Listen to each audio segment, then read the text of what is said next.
War is hard. World War II taught us that at Kasserine Pass. Rommel crushed our inexperienced Second Corps. 6,000 casualties, mountains of lost equipment. What killed us? Overconfidence. But we had American industry. We learned. We delivered. Now our president says Ukraine doesn't have the cards, as if we still do. We don't. The United States doesn't have the hand our president thinks we have. People call him Bone Spurs, but it's deeper than that. He is ignorant of military reality.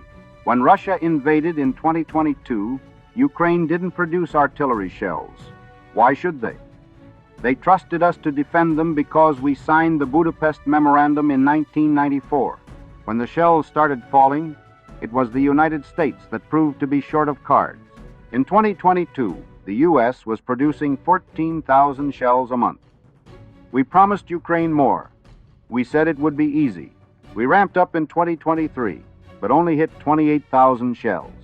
Now we claim we'll hit 100,000 shells by 2025, yet we haven't even broken 40,000. Meanwhile, Russia, a gas station masquerading as a country, is producing 250,000 shells a month. The greatest country on earth is manufacturing a pathetic one, 1/6 of Russia's output. Compare that to the so-called cardless Ukraine.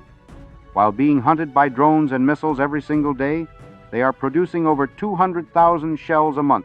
For their grit, our president offers insults. Then there are the drones. Modern warfare runs on them. We make a few thousand. Ukraine makes 20 times that amount, 200,000, monthly, under fire. In World War II, the United States delivered. We sent the supplies, the men, and the respect. Today, our primary contribution is advice about who has cards, delivered by a man who avoided service and likely hasn't read a single history book about this nation's military. The only industry he understands is hotels, and you don't fight a war with bed linen. Overconfidence is deadly. A lack of supplies is deadly.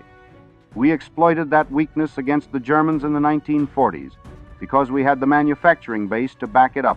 Today, we only pay lip service to manufacturing. Russia had the cards in 2022. Not anymore.